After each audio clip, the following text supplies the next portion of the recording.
우리가 지난주에 2장 5절부터 10절까지를 살펴보았습니다. 9절 끝에 보면 예수께서 모든 사람을 위하여 죽음을 맛보셨어요. 그리고 10절에서는 많은 아들들을 이끌어 영광에 들어가게 하신다 라는 표현을 봤습니다. 자, 분명히 예수께서는 모든 사람을 위하여 죽으셨는데 모든 사람을 위하여 죽으셨는데 모든 사람이 다 하나님의 영광에 들어가는 것이 아니고, 그렇죠?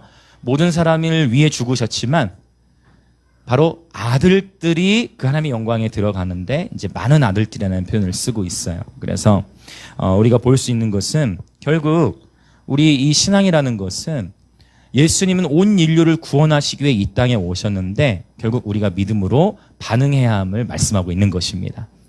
누군가는 복음을 들었지만 그것을 믿음과 결부시키지 못해서 히브리서 4장에 가보면 이런 표현이 나오죠. 들은 것을 말씀을 믿음과 결부시키지 못했기 때문에 멸망한 자들, 이런 표현들이 또 히브리서에서 등장하고 있어요. 그래서 오늘 이 시간 저와 여러분의 삶에 다시 한번 우리가 확신을 해야 하는 것은 예수 그리스도께서 십자가에서 저와 여러분의 죄를 사하시기 위하여 돌아가셨고 그분은 부활하사 하늘로 올라가셨습니다. 그리고 그분은 다시 이 땅에 오실 것입니다. 그래서 왕으로 다스리실 것입니다. 지금도 이미 왕이세요. 그러나 지금은 믿음의 눈으로 보는 자들, 하나님의 나라 안에 거하는 자들만 그분을 왕으로 인정해. 그러나 궁극적으로 그분이 이 땅에 재림하시게 되면 그를 찌른 자도 볼 것이요. 그렇죠? 각 사람의 눈이 모든 이가 예수를 보게 될 것이고 모든 무릎이 예수 앞에 꿇게 될 것입니다. 할렐루야. 네, 그날을 사모하는 것이죠. 그래서 지난주에 우리 살펴봤던 구원의 창시자라는 표현, 아르케고스라고 했죠. 이 구원의 창시자, 구원의 개척자다. 또는 챔피언의 의미가 있다 했습니다. 네, 그래서 우리 예수님은 믿음의 챔피언이시다. 네, 라는 말씀들을 나누었어요. 자, 이제 오늘 11절부터 이제 13절을 보는데, 자, 11절에 보면 거룩하게 하시는 이와, 여기서 거룩하게 하시는 이는 예수 그리스도를 가리킵니다. 거룩하게 하시는 예수 그리스도와 거룩하게 함을 입은 자들이, 즉 저와 여러분, 바로 하나님의 자녀들, 거룩하게 하시는 이와 거룩하게 함을 입은 자들이 다 한 근원에서 난지라. 즉 예수 그리스도와 그분이 십자가에 행하신 일로 말미암아 거룩하게 하심을 입은 저와 여러분이 다 하나님 아버지의 한 근원에서 났다라고 선언하고 있는 것이에요. 우리는 예수 그리스도를 믿음으로 물과 성령으로 거듭나게 됩니다. 그렇죠? 다시 태어난다는 거예요. 바로 하나님의 가족으로 다시 태어나게 되는 것입니다. 그래서 오늘 말씀의 제목이 하나님의 가족이에요. 다 한 근원에서 난지라. 그러므로 형제라 부르시기를 부끄러워하지 아니하시고. 자, 누가 우리를 형제라 부른다고요? 예수님께서. 할렐루야. 예수님께서 저와 여러분을 형제라 부르는 거예요. 그러면 여기서 아니 목사님 그러면 여자들은요? 여러분 오해하지 마시고 여기서 형제라는 표현은 형제와 자매 다 포함하는 것입니다. 네, 그래서 남매라고 볼 수 있죠. 그래서 예수님께서 바로 우리의 맏형이 되시는 거예요. 히브리서 1장 6절에 보면은 예수님께서 맏아들이 되시다라는 표현이 있어요. 네, 하나님의 맏아들. 맏아들이 뭡니까? 아들들 중에서도 첫째가 되는 것이죠. 그러한 의미 안에서 보자면 하나님께서 우리 모두를, 자, 우리도 그분의 아들들이 되게 하시고 예수 그리스도와 또 형제 관계가 되어진다라는 것입니다. 자, 형제라는 것은 가족이라는 것이죠. 네, 우리는 그래서 예수의 피로 맺어진 가족입니다. 우리 모두는, 이 자리에 계신 저와 여러분, 우리 모두는 예수 그리스도로 말미암은 하나님의 가족이 되었음을 선포합니다. 우리 생각보다 가까운 사이입니다. 예수의 피로 말미암아 하나가 되어진 가족들. 사실 우리의 육신의 혈육과도 자주 만나는 분들도 계시겠지만 명절 때만 찾아뵙거나 하는데 우리는 적어도 일주일에 한 번 이상은 만나고, 그렇죠? 네, 예수의 피로 맺어진 가족이라는 것이에요. 자, 예수님께서 말씀하셨어요. 마태복음 12장 50절에 보면 누구든지 하늘에 계신 내 아버지의 뜻대로 행하는 자가 내 형제요, 자매요, 어머니라. 라고. 사실 이 말씀을 예수를 낳았던 그 옆에 이제 마리아도 있었는데, 그 말을 직접 다 들었을 거예요, 옆에서. 그런데 마리아는 이미 그 예수님 바로 하나님 아들이심인지 알고 있었죠. 하나님께 내어드린 건데, 바로 예수님이 직접 하신 말씀처럼 하나님 아버지의 뜻대로 행하는 자가 저와 여러분의 가족인 것입니다. 아멘. 자, 우리 주변에 계신 분들 한번 이렇게 인사합시다. 당신은 나의 가족입니다. 이렇게 표현하기가 좀 어색하죠. 자, 이렇게 합시다. 우리는 하나님의 가족입니다. 네, 좀 더 낫네요. 네, 하나님의 가족. 그래서 결국 여러분, 세상은 우리가 서로 사랑하는 모습을 볼 때, 우리가 서로 사랑하는 모습을 볼 때 비로소 세상은 하나님께 나올 수 있는 길이 열려지게 됩니다.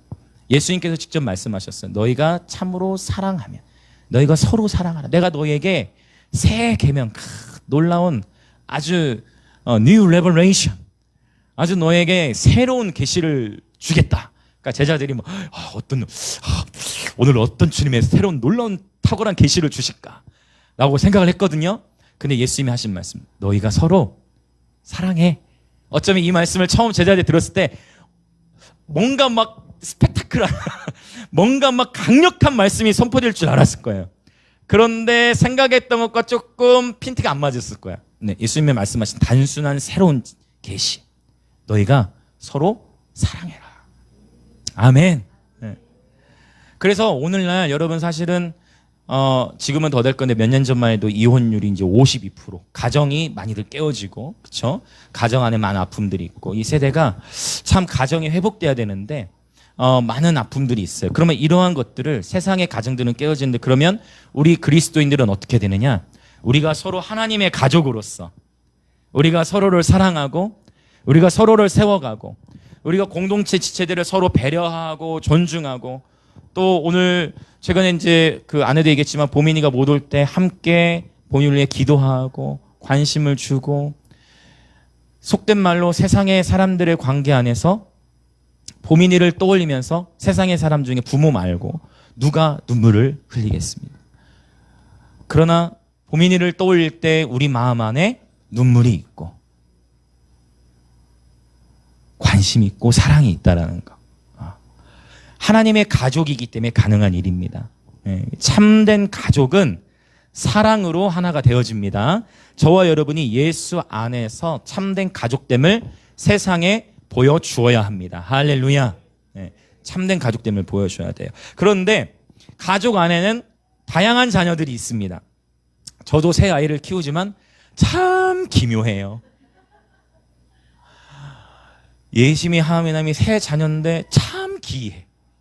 우리 다 자녀 키우시면서 다 아시겠지만 분명히 같은 뱃속에서 나왔는데 분명 닮은 것도 많아요. 다 이해하시잖아요. 닮은 것도 분명히 많아. 그런데 또 달라. 분명히 닮은 게 많은데 또 달라. 다르다는 거죠. 각자 잘하는 영역도 다르고 또 단점도 다르고.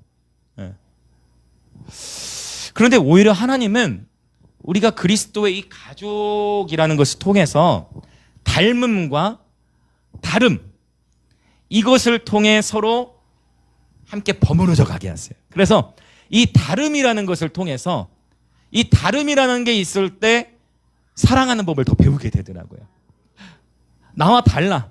나와 생각하는 게 달라. 나와 신앙생활 해온 방식이 달라. 또 뭔가 조금 달라. 말투도 다르고 성격도 다를 수 있고 다 달라. 그러나 바로 가족이라는 것은 이러한 다름이 예수 그리스도 안에서 하나가 되어지는 거예요. 하나님은 굉장히 창의적이시고 창조적인 분이세요. 하나님은 여러 다양한 색깔을 좋아하시는 것 같아. 그렇죠? 무지개만 봐도 한 가지나 7가지 색. 그렇죠? 분명히 성령님도 한 분이심에도 요한계시 보면 7영으로 또 표현을 하시고, 하나님은 굉장히 아름다우시고 아름다우셔서 그분의 아름다우심이 그분의 피조 세계를 통해서 반영되도록 하신 거예요. 여러분 운전을 하면서 가다가도 저 산을 바라보시죠. 와, 산들이 얼마나 아름답습니까? 피조 세계를 보고 그 아름다움에 감탄이 되어지시길 축복합니다. 아멘. 우리 영태님 아멘. 감사합니다. 하나님과의 관계가 회복되면 주 하나님이 지으신 세계가 아름답게 보여집니다. 또한 반대로 피조물이 탄식하는 것도 볼 수 있게 되겠죠. 그래서 더 중보하게 되어지고. 자, 그래서 우리가 서로 사랑하는 것. 근데 참 신기하죠? 유다서를 보면서도 에베소서를 먼저 나눌 때에도 결국 공동체의 사랑, 이게 너무 중요하다 했고, 유다서에서도 공동체가 서로 사랑하는 게 중요하다 했는데, 히브리서에서도 결국 또 무엇을 얘기해요? 가족됨을 얘기하는 거죠. 네.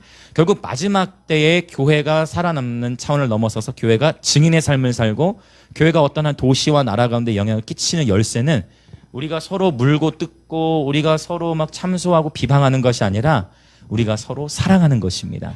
하나님의 사랑으로 서로의 허물을 덮어주고 함께 중보하고 함께 막아서고 기쁜 일이 있을 때 함께 기뻐하고 어렵고 힘든 일이 있을 때는 함께 중보하는 이러한 끈끈한 공동체. 우리 영광임재 교회가 그렇게 하나님의 사랑 안에서 서로 사랑하는 공동체임을 예수님의 이름으로 선포합니다. 아멘, 아멘, 아멘, 아멘. 예.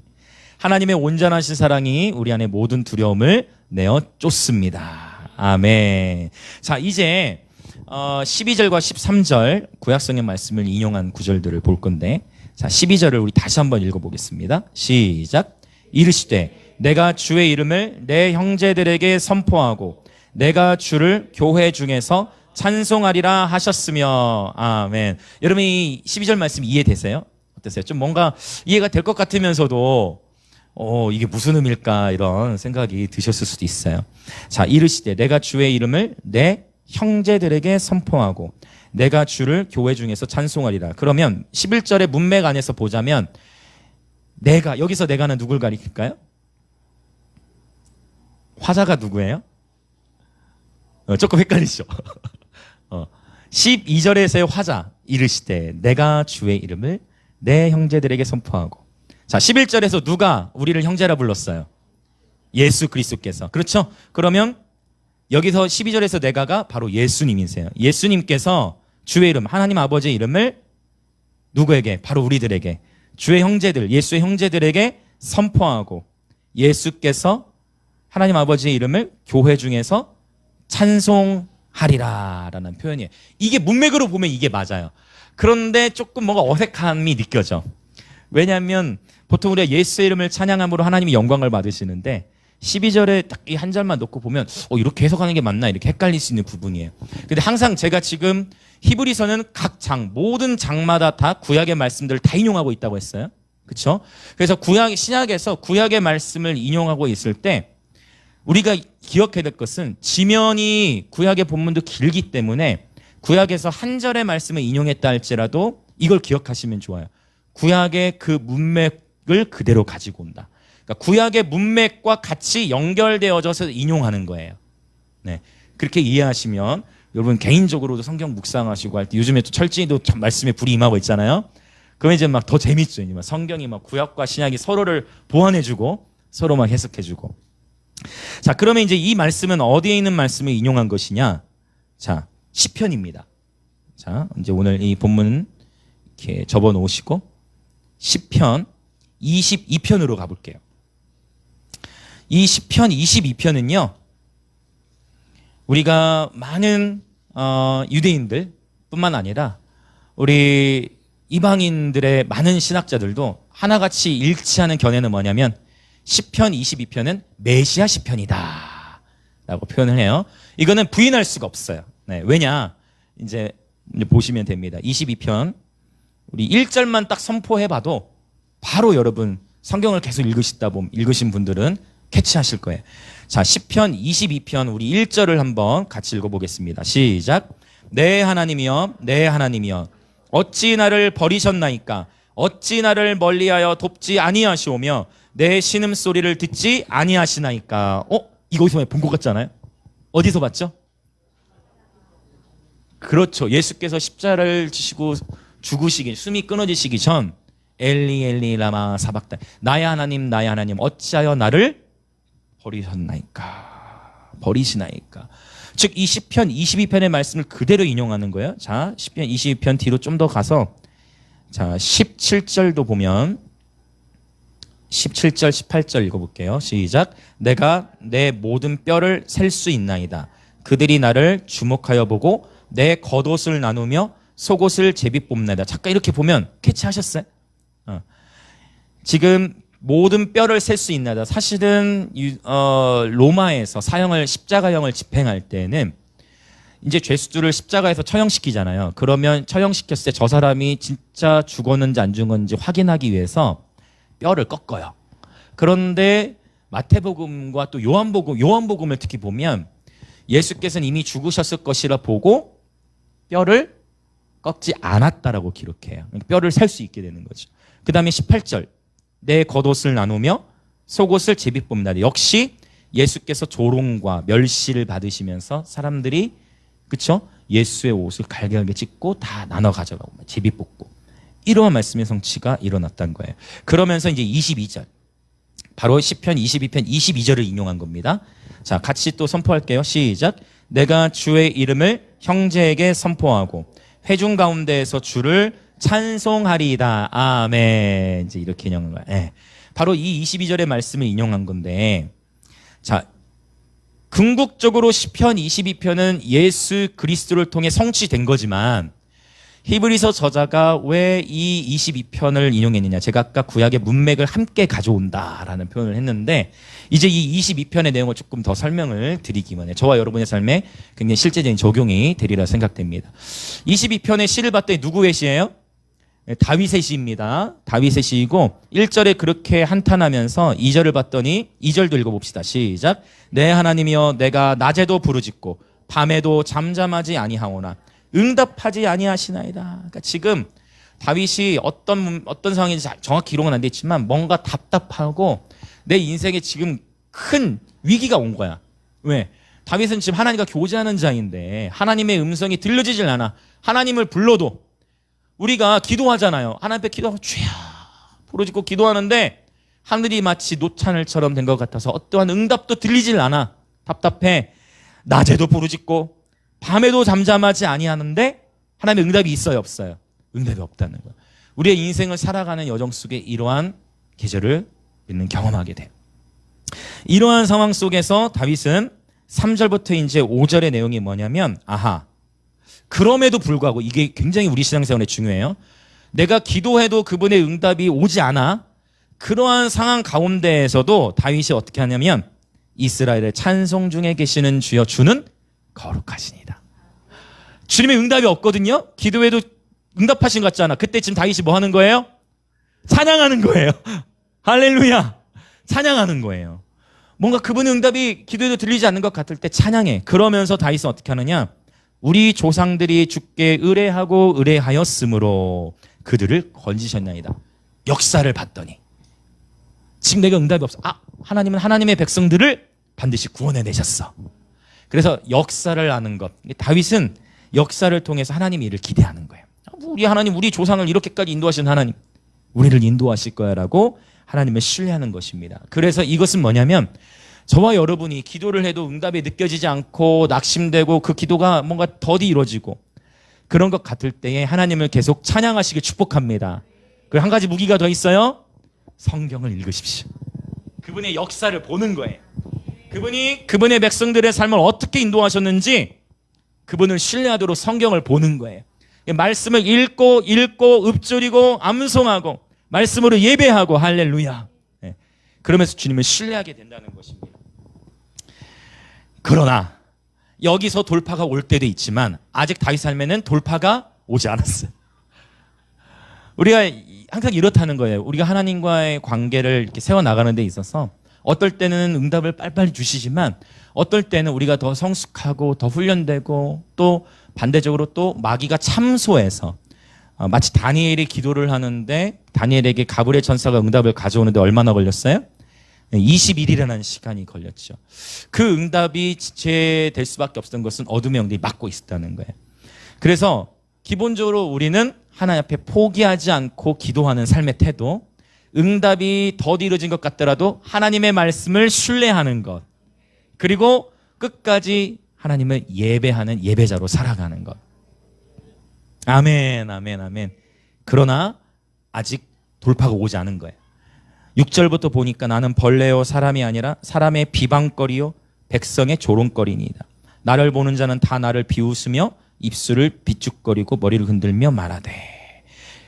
다윗은 여전히 이러한 예배자의 삶을 선택했고 예배자의 삶을 사는데 사람들이 어떻게 해요? 멸시해. 그렇죠? 조롱해요. 비방해요. 비참하죠. 자존심이 박살나죠. 구겨지죠. 그래서 예전에 어떤 그 신부님이 이런 표현을 했죠. 한번 따라해 보시겠어요? 자존심의 꽃이 떨어지면 인격의 열매가 맺힌다.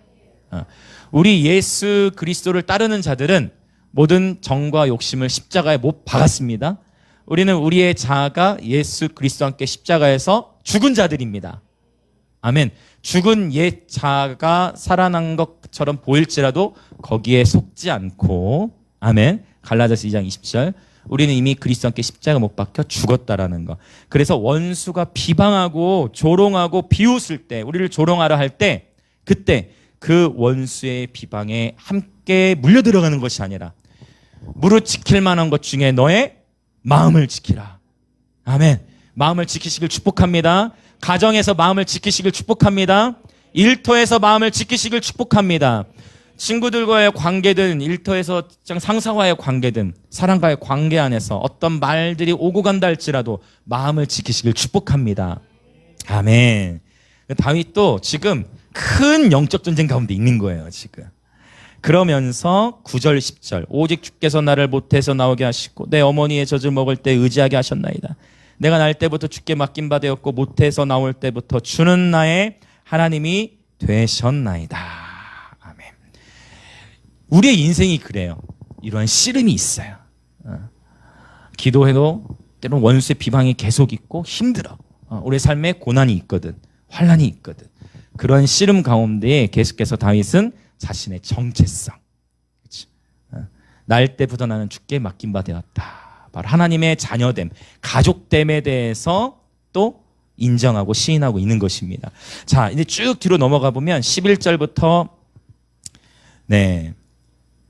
자, 쭉 넘어가서 21절까지 쭉 보면은요. 나중에 시간이 되시면 읽어보십시오. 여기서는 더 비참해졌어. 이제 막 모든 내 몸의 에너지까지 이제 다 없어. 14절 나는 물같이 쏟아졌으며. 그러니까 이제 너무 비참해져가지고 내 삶이 초라하고 아무도 나를 거들떠보지 않을 뿐더러 내 삶이 비참할 정도로 바닥에 처해 있는 거예요. 상상해 보세요.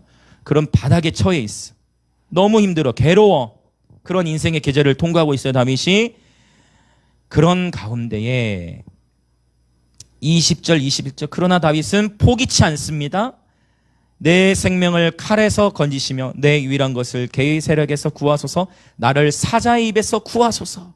주께서 내게 응답하시고 들소의 뿔에서 구원하셨나이다. 드디어 21절에 주님의 응답이 온 거예요. 그러니까 비참함의 시간들을 다윗이 어느 시간 동안 견뎌야만 했던 거예요. 실제로 다윗의 삶에 그 비참한 시간들 많이 통과해야 되는 여정이 있었죠. 심지어 자식에게도 배신을 당해서 궁궐에서 쫓겨나게 되어지는 아주 비참한 인생. 모두가 다윗의 인생이 다 끝났다라고 여겨졌죠. 그러나 하나님께서 다시금 다윗의 삶을 회복시키셨죠. 할렐루야. 네. 그것처럼 우리의 인생, 자, 하나님의 응답이 없고 끊임없이 사탄은 우리를 비방하고 조롱하고 참소하고 멸시하고 우리는 아무런 육체의 힘도 없고 내 삶이 너무 힘들어. 요즘에 그렇게 여러분 실제로 우리나라에서도 자살률이 더 올라가고, 안 그래도 대한민국이 자살률이 굉장히 높았잖아요. 그런데 이 코로나 시국 안에서 많은 자영업자들도 그렇고 극단적 선택을 하는 그러한 지금 사례 빈도수 굉장히 많아지고 있어요. 그래서 할 수만 있으면 한 영혼이라도 더 복음을 전해야 돼요. 어제도 철진이가 얘기하더라고. 목사님도 거리에 나가야 될 것 같다고. 한 영혼이라도 더 전해야 된다고. 요새 은혜가 충만해, 철진이. 근데 어제 이제 코로나 확진자 막 3,000명 넘고 김해 지역에서도 막 빡빡 계속 이게 올라오더라고요. 그래서 우리가 한 주는 조금 후퇴하자, 전략상. 나가자마자 신고 들어올 것 같다, 이런 생각하면서 제가 어제는 그렇게 일단 한 걸음 물러섰는데, 여러분 정말 세상은 뭔가에 지금 굶주려 있어요. 두려워하고 있고 조급해져 있고, 이때 우리가 누리고 있는 하나님의 사랑, 우리가 누리고 있는 복음의 신비를 전해야 될 줄 믿습니다. 할 수만 있으면 기회가 닿는 대로 복음을 선포해야 되는 것입니다. 포기하지 않았더니 결국은 응답이 오는 것입니다. 그래서 신약성경은 동일하게 얘기해요. 선을 행하되 낙심하지 말지니 때가 이르면 거두리라. 여러분 기도할 때 뭔가 응답이 없는 것 같을지라도 절대 포기하지 마시길 축복합니다. 기도하고 기도하시길 축복합니다. 기도가 되지 않을 때는 찬양하십시오. 기도가 쉽게 뚫어지지 않을 때는 더 많이 찬양하십시오. 어떨 때는 더 많이 찬양할 힘도 없을 때는 말씀을 읽으십시오. 말씀을 읽을 힘조차도 없을 때는 말씀을 들으십시오. 말씀을 들을 힘조차도 없을 때는 그저 그 자리를 사수하십시오. 그냥 힘든 몸을 이끌고 천부여 의지없으시고 그냥 예배로 나오십시오. 그러면 공동체 안에 임해 있는 집단적인 기름부음 안에서 개인의 삶에도 돌파가 와요.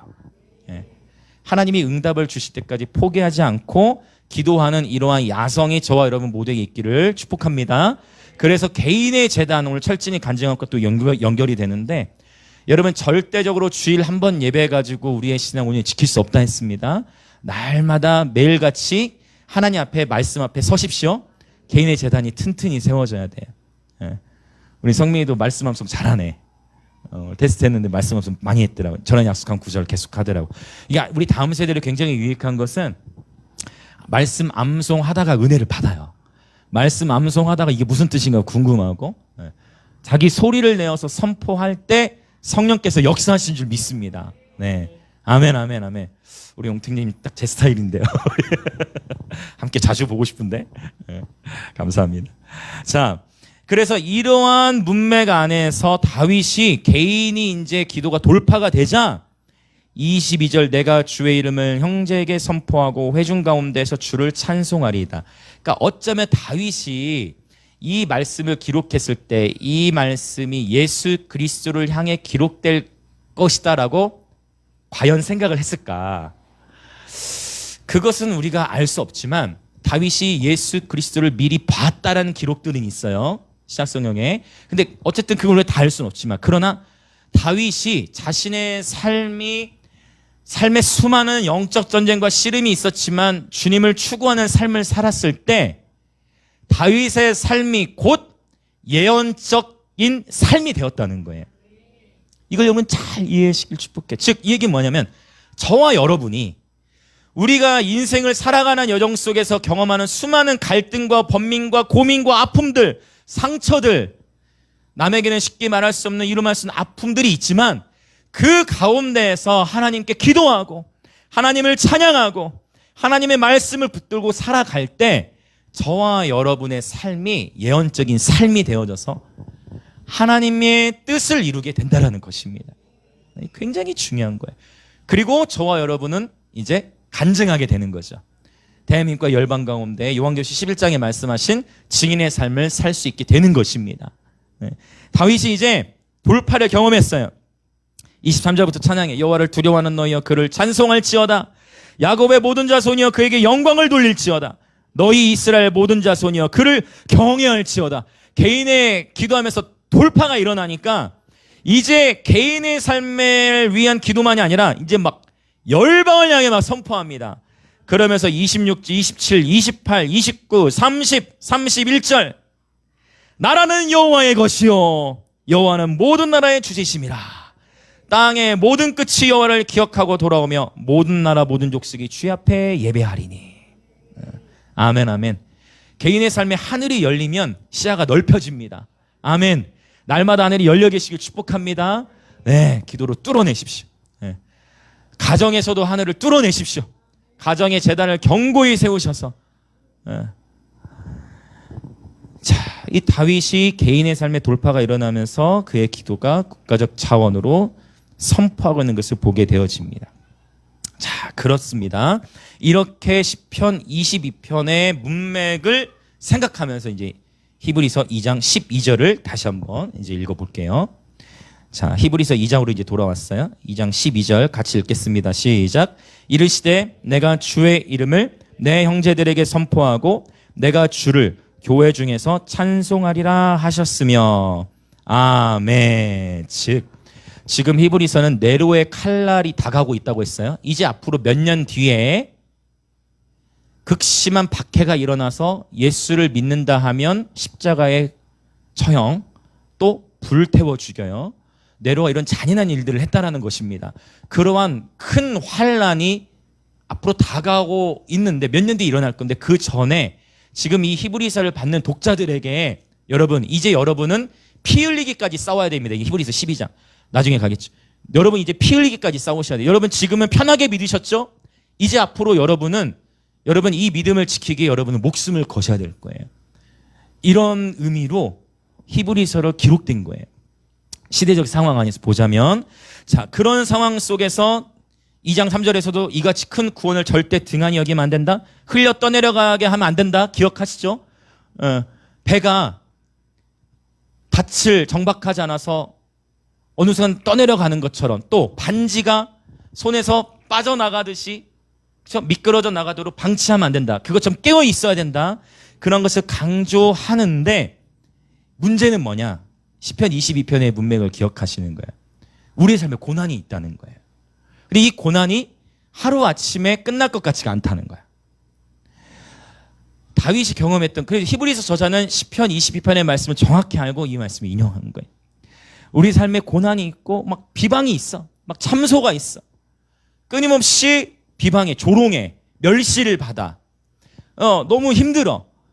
그러한 상황이 너에게 있을 수 있는데, 그때 뭐 하는 거야? 그때 포기하지 말라는 거예요. 그때에 계속 찬양하고 말씀 붙들고 기도하면 뚫어진다는 거예요. 그걸 하나님 말씀에. 그러면서 하나님은 동일하게 너 개인만 회복될 것이 아니라, 지금은 비록 고난이 있고 어둠이 깊은 것 같지만 다윗이 시편 22편 후반부에 기록한 것처럼 열방 가운데 추수가 있을 것이다. 모든 나라는 주의 것이라는 선포가 정확하게 연결되는 것입니다. 할렐루야. 아멘, 아멘. 그래서 이 말씀을 기록한 거야. 아, 그렇구나. 내가 주의 이름을 내 형제들에게 선포하고 내가 주를 교회 중에서 찬송하리라. 이 시편 22편에 나오는 찬송은 할날이 쓰였어요. 할날이. 고난 가운데서 어떻게 예배해? 바보처럼 보일 정도로 춤을 추며 할날의 찬양을 하나님 앞에 올려드리는 것입니다. 세상에 봤을 땐 그게 더 바보같이 보일 수 있어. 아니 뭐 저 사람은 뭐 저렇게까지 극단적으로? 아니요. 그러한 예배가 하늘의 문을 열어내는 것입니다. 아멘, 아멘. 시편 22편의 문맥을 기억하시면 왜 이 히브리서 2장에서 왜 이 20편을 이 12절에 기록했는가, 우리가 깊이 묵상이 되어질 수 있다는 것이죠. 자, 이제 13절 읽어보겠습니다. 히브리서 2장 13절. 자, 같이 읽습니다. 또 다시 내가 그를 의지하리라 하시고 또 다시 볼지어다 나와 및 하나님께서 내게 주신 자녀라 하셨으니. 오케이. 어떻게냐, 이 말씀만 보면 우리에게 임팩트가 없을 수 있지만 역시 구약에 인용된 본문을 찾아볼 거예요. 먼저 또 다시 내가 그를 의지하리라. 여기서 내가는 역시 문맥을 통해 그대로 보자면 예수 그리스도께서도 누구를 의지하셨다는 거예요? 하나님 아버지를 전적으로 의지하셨다. 예수께서 이 땅에 계셨을 때, 그래서 사실 이 그리스도인의 신앙생활에 있어서의 결정적 최고의 비전 중에 하나는 뭐냐면, 예수께서 그 길을 가신 것처럼 성육신적 삶을 사는 것, 이것이 많은 중세로부터 초대교로부터 많은 수도사들로부터 해서 우리가 지향했던 것, 예수 그리스도를 닮는 것, 그분의 말, 그분의 성품, 그분의 능력까지 예수 그리스도를 온전히 닮는 삶, 이것이 우리 모든 그리스도인의 비전인 거예요. 그것처럼 내가 그를 의지하리라, 이제 이 말씀이 이제 우리에게 또 적용하길 원하시는 거예요, 주님은. 자, 그러면 이제 이 말씀 어디냐? 이제 이사야가 인용됐어요. 이사야 8장으로 가보겠습니다. 이사야 8장. 구약성경 977페이지.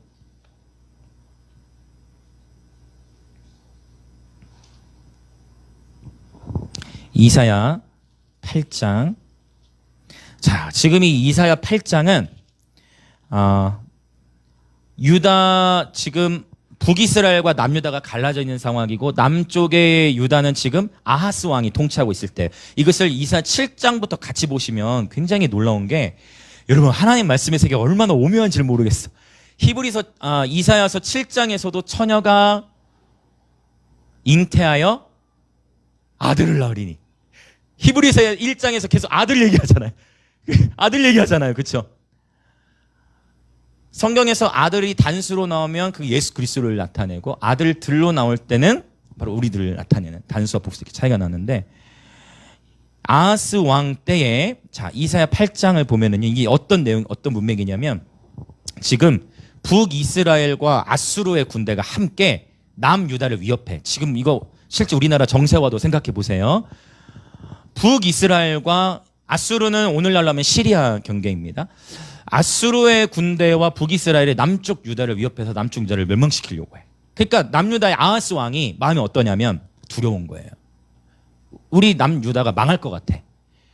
이거 우리나라 이러다가 큰일 나겠다. 우리나라 지금 멸망하겠다. 우리나라 지금 저 아수르 군대하고 저기 시리아 그 북이스라엘 우리를 위협하는데 그래서 아하스 왕이 굉장히 두려워하고 이거 포로로 끌려가면 어떡하지? 나라가 멸망하면 어떡하지라는 두려움에 잡혀 있고 정치적으로는 매우 혼란한 상황.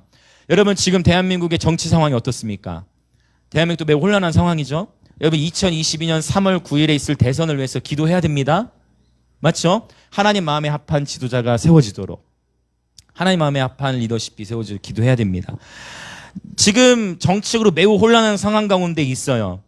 자, 유다 왕 아하스가 너무 두려워하니까 이때 하나님께서 이사야 선지자를 보내셔가지고 선포케 하신 거예요. 하나님의 말씀을.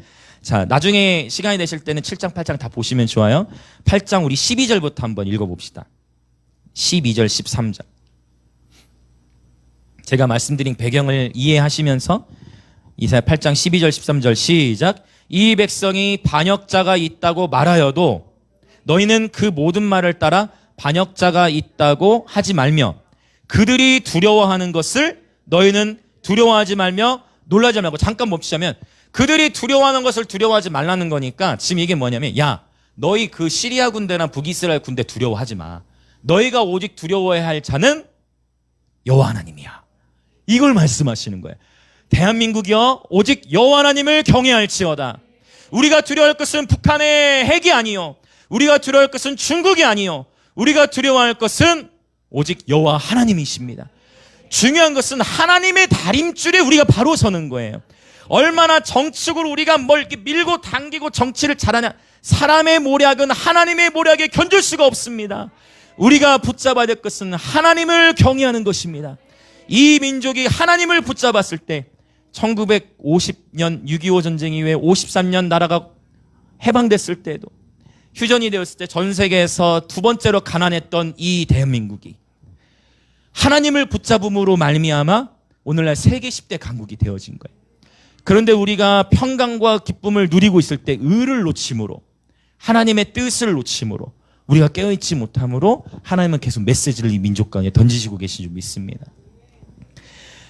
나라를 두려워하는 게 아니라 하나님을 경외해야 되는 것이죠. 13절 우리 또 선포합시다. 8장 13절 시작. 만군의 여호와 그를 너희가 거룩하다 하고 그를 너희가 두려워하며 무서워할 자로 삼으라. 아멘. 거룩이라는 단어는 이 카도시라는 단어는 우리가 예배를 깊이 드리고 예배를 더 깊이 들어갈수록 성경에서 이 거룩이라는 것보다 더 이상 표현할 수 있는 차원의 단어가 아직 우리가 알아들 수 있는 말로는 없어요. 요한계시록 4장 5장에서 천사들과 24장로들이 끊임없이 영원토록 하나님 찬양할 때 뭐해요? 계속 거룩하다 거룩하다 거룩하다. 거룩은 카도시 구별되다는 거예요. 한 가지 의미가 더 있어. 특별하다는 거예요. 하나님은 홀로 지존하셔서 이 세상의 왕들하고 견줄 분이 아니야. 하나님이 모셨을 때는 땅의 왕들이 헛된 어떤 일들을 경영해. 시편 2편. 하나님이 모실 땐 하나님은 어떻게 하냐면 성경의 번역을 보면 비웃으신다 했어요. 하나님이 보시기에 이 땅의 왕들이 어떤 모략을 행할 때 하나님이 보시기에는 그냥 비웃음이 나오는 거야. 자, 그럼 우리 한번 해봅시다. 다 같이 우리가 하나님 아버지의 마음의 입장으로 하나님의 자녀들로서 한 번씩 한번 비웃어 봅시다. 자칫 또 사유리처럼 느낌이 안 되는데 네, 자, 여러분 정말 네, 우리 한번 사탄을 향하여 사탄의 왕국을 향하여 한번 비웃어 보겠습니다. 시작. 어색하시죠? 아이 감사합니다. 감사합니다. 하나님께서 비웃으신다는 거예요. 너희가 두려워할 자를 두려워해라.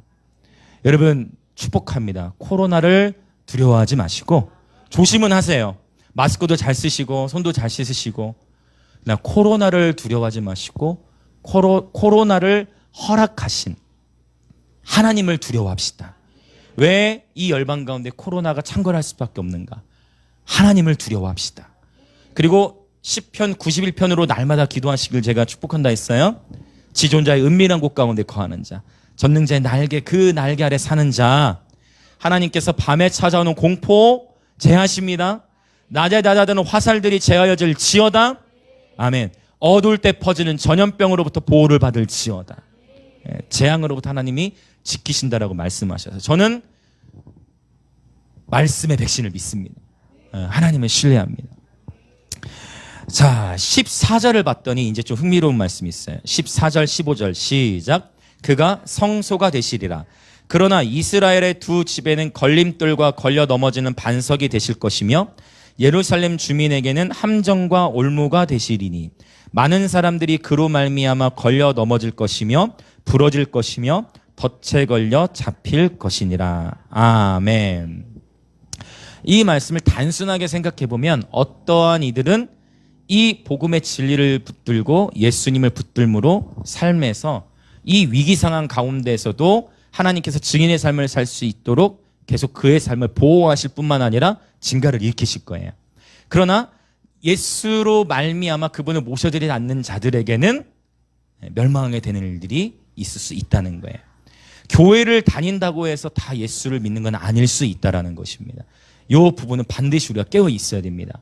자, 이 말씀도 똑같아요. 여러분 기가 막혀요. 시편 22편도 개인의 회복과 두려움의 돌파가 일어나고 그 다음에 나라와 열방의 주인이 하나님이심을 주님만이 진정한 주권자이심을 선포하죠. 이사야 9장으로 가면 놀라운 말씀이 이어져. 이사야 9장에 또 누가 예언이 돼요? 예수 그리스도가 예언되는 거예요. 또 와, 여러분 너무 놀랍습니다. 저만 놀라고 있는 거 아니죠? 너무 놀랍습니다. 여러분 9장에 가면 또 메시아와 그분의 나라가 영원하다가 선포돼. 9장 6절과 7절 한번 읽어봅시다. 이사야 9장 8장 뒤에 9장 6절 7절 시작.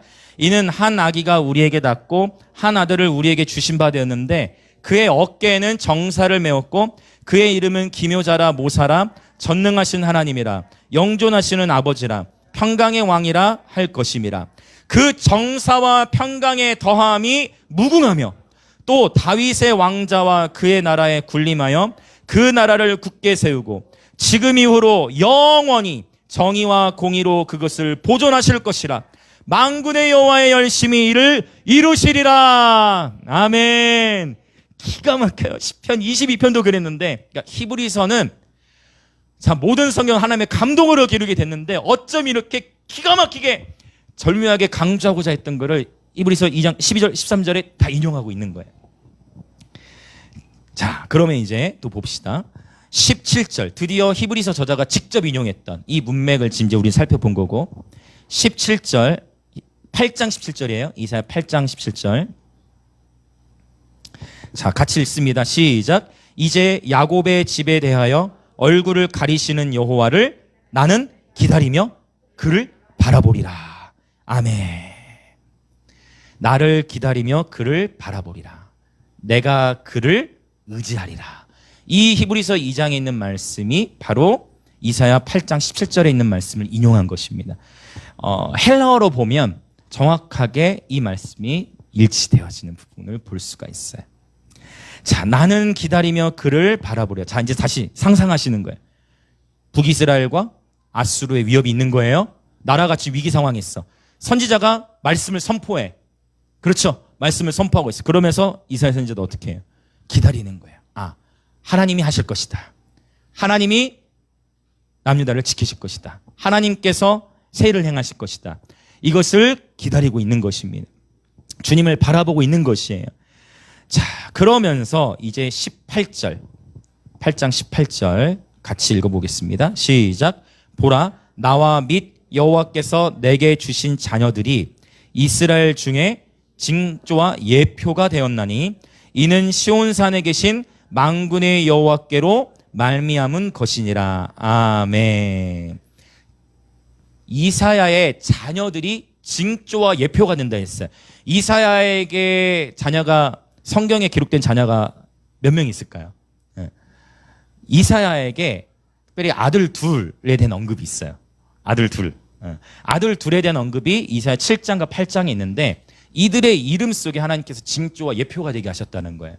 자, 한번 보겠습니다. 이사야 먼저 7장 3절. 먼저 첫 번째 아들의 이름이 나와요. 이사야 7장 3절. 자, 지금 제가 막 여기저기 말씀이 뻗어나가는 것 같지만 다시 하나로 모아질 거예요. 마지막에. 이사야 7장 3절.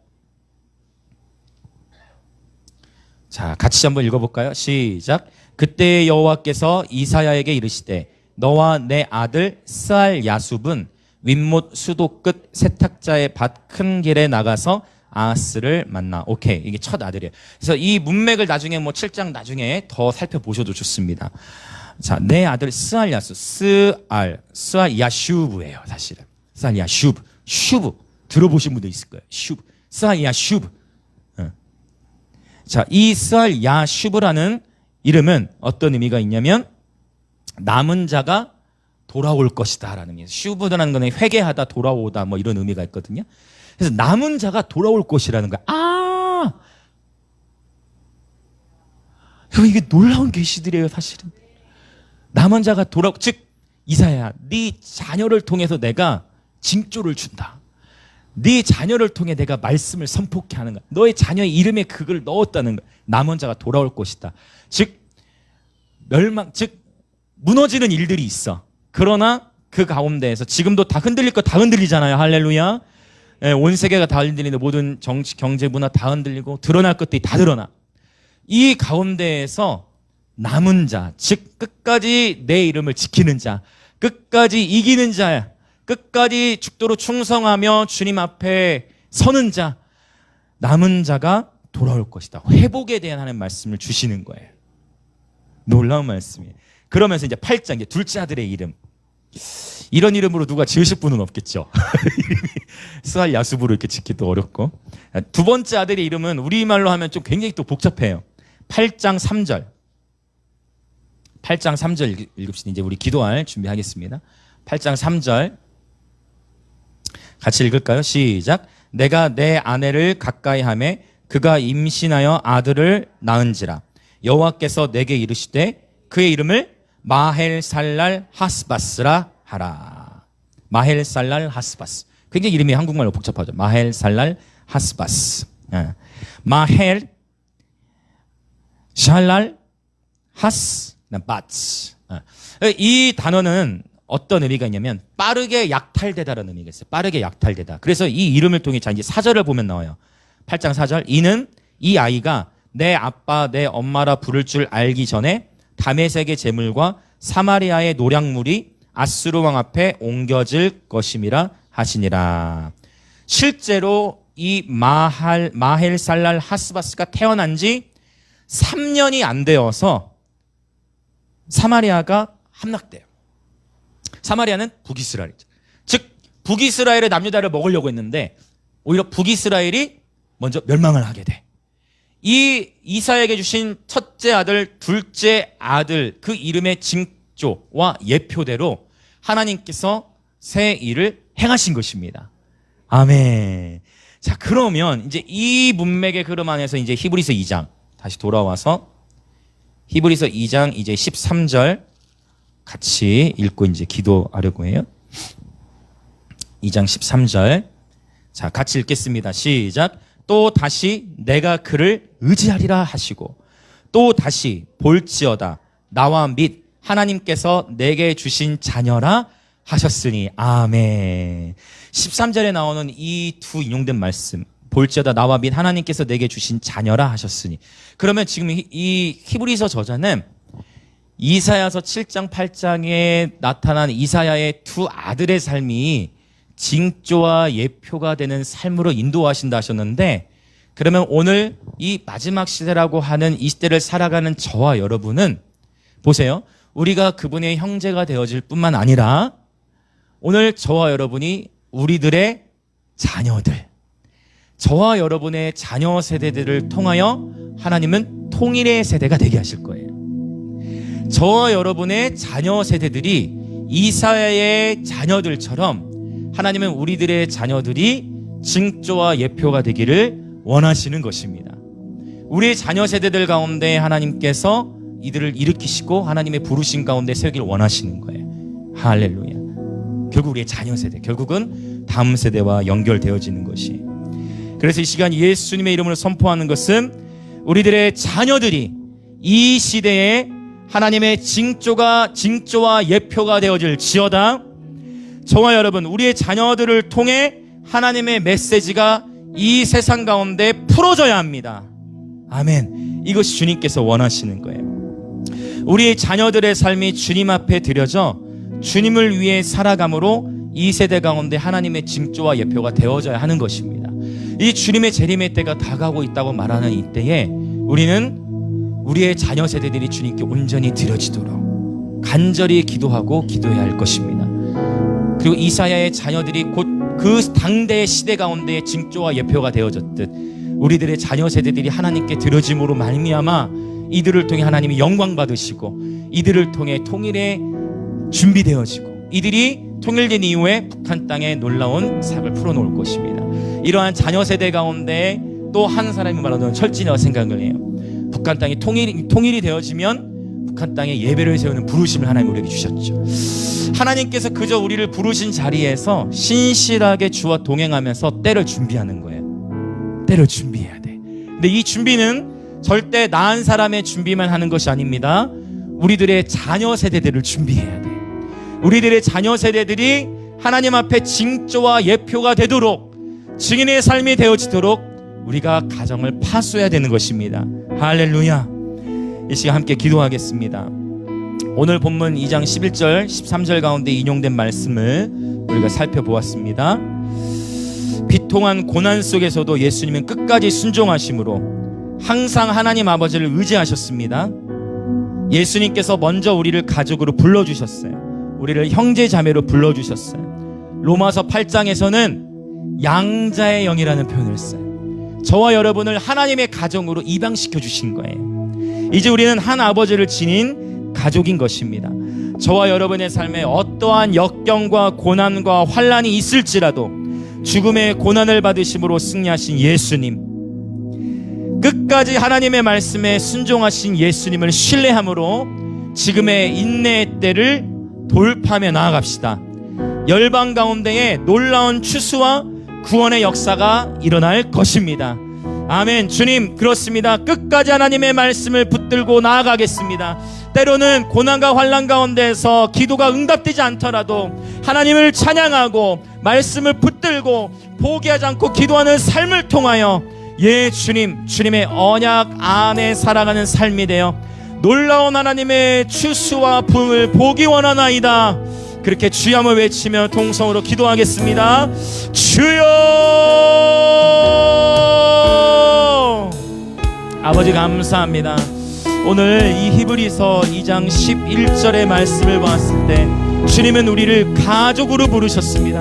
하나님 아버지께서 우리를 예수 그리스도를 통하여 가족으로 부르셨습니다. 우리는 예수로 말미암아 한 가족입니다. 아버지, 우리가 서로를 사랑하며 아버지 때로는 고난이 있을지라도 우리가 서로를 격려하고 우리가 함께 기도하고 서로를 위해 함께 돌파를 추구하며 서로의 막힌 담들을 뚫어주며 함께 기도하는 자리에 서고 공동체가 함께 한 형제 자매로서 아버지 우리 지체의 고난이 나의 고난으로 여기며 우리 지체의 아픔이 나의 아픔으로 여겨지며 우리 지체가 겪는 환난과 어려움이 나의 환난이요 어려움이라고 여기면서 우리가 함께 기도하고 함께 찬양하며 함께 말씀을 붙들고 서로 살아가며 전진할 때에 주님 다윗이 시편 22편에 고백하는 것과 같이 주님 우리의 삶에 돌파를 주실 뿐만 아니라 담대하게 증인의 삶이 되어 대한민국과 열방 가운데에 예수가 왕이시다, 모든 나라의 주인은 예수이시다라고 선포하면서 하나님께서 기뻐하시고 하나님께서 이끄시는 놀라운 예언적 삶이 되게 하여 주시옵소서. 주님, 때로는 기도가 막히는 것 같을지라도 포기치 않게 하소서. 때로는 답답할지라도, 때로는 응답이 막힌 것 같을지라도, 예 주님, 선하신 주님을 붙들며 신뢰함으로 기도케 하시고, 예 주님, 끝까지 인내함으로 승리케 하소서. 성도들의 인내가 여기 있으니 예 하나님의 계명과 예수에 대한 믿음을 지키며 승리케 하여 주시옵소서. 할렐루야, 할렐루야, 할렐루야, 할렐루야. 우리 한 번 더 동성으로 다 같이 간절히 기도하기 원하는 것은 이사야의 두 아들이 이스라엘 백성에게 징조와 예표가 된 것입니다. 주님께서 저와 여러분, 우리에게 주신 자녀 세대들을 통하여 이들이 이 백성에게 회복과 구원의 징조와 예표가 되도록 자녀 세대를 축복하며 기도하기 원합니다. 좌절을 겪었고 큰 아픔과 상처 가운데 있던 우리의 자녀들이 예수 그리스도를 통하여 회복되어져 하나님의 부르심을 따라 살아가는 그 삶을 보게 될 때 세상의 많은 이들이 제가 저렇게 변화됐네, 저 아이가 저렇게 하나님 앞에 쓰임을 받는구나, 이런 하나님 앞에 징조와 예표가 되어짐으로 말미암아 세상이 예수께로 돌이켜지게 되는 그날을 사모합시다. 예 주님, 우리의 자녀들이 주님께 드려지게 하소서. 주님, 우리의 자녀들을 주님께 내어드립니다. 주님의 자녀 세대들이 예수를 만난 자들로 살아가게 하소서. 하나님의 부르심을 받은 자들로 살아가게 하소서. 주님, 이 세대 가운데 징조와 예표가 되는 삶이 되게 하소서. 주여 외치며 기도합시다. 주여. 예, 아멘. 주님 감사합니다. 아버지 기대합니다. 아버지, 우리 육신의 눈으로, 아버지 우리 육신의 눈으로 판단의 자리에 있지 않게 하소서. 하나님, 우리의 자녀 세대들을 아버지 이사야의 두 아들이 당대의 그 백성 가운데에 징조와 예표가 되어졌듯 아버지 우리의 자녀 세대들을 주님 받으시옵소서. 아버지, 우리의 자녀 세대들을 받으시옵소서. 우리의 자녀들, 특별히 자녀가 있으신 분들은 여러분들의 자녀의 이름을 주님께 올려드리세요. 여러분의 자녀를 하나님께 올려드리세요. 자녀가 있으신 분들은 특별히 여러분의 자녀들을 하나님, 우리 누구누구 받아주세요.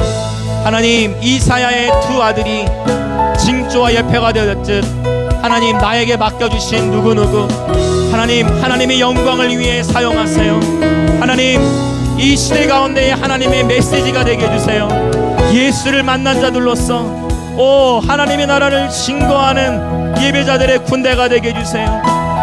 기도하는 어머니, 기도하는 아버지를 통해 우리의 자녀들이 변화됩니다. 기도하는 어머니, 기도하는 아버지를 통해 우리의 자녀들이 주님께 드려집니다. 이사야가 그렇게 두 아들을 드린 것입니다. 이사야가 그렇게 두 아들을 드린 것입니다. 이사야가 그렇게 두 아들을 주님께 드린 것입니다. 포기하지 마십시오. 지금의 모습으로 판단하지 마십시오. 포기하지 마십시오. 포기하지 마십시오. 주님을 기대하시고 주님을 의지합시다. 이 마지막 시대 히브리서를 통해 오늘 주님께서 우리에게 말씀하시는 것, 예 주님, 우리가 타협하지 않겠습니다. 우리가 포기치 않겠습니다. 할렐루야, 할렐루야.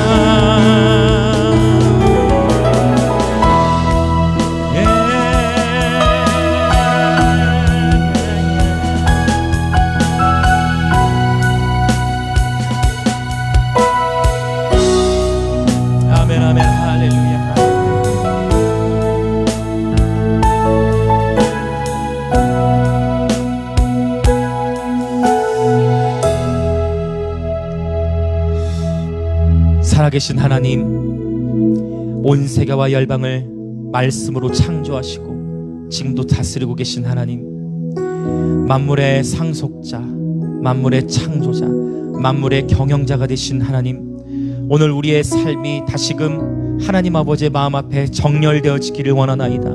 하나님 아는 것을 대적하여 높아져 있는 모든 생각과 마음을 깨트려 주시고, 오늘 히브리서를 통해 우리에게 주신 이 히브리서 2장의 말씀을 믿음으로 취합니다. 아버지, 그렇습니다. 우리가 어떠한 상황과 환경 속에서도 포기치 않고 기도와 찬양과 또 말씀을 붙들므로 끝까지 인내함으로 승리하는 자들이 되게 하셔서 궁극적으로 주님의 부흥과 추수를 볼 수 있도록, 우리 가운데 믿음에 믿음을 더하시고 소망에 소망을 더하여 주시옵소서.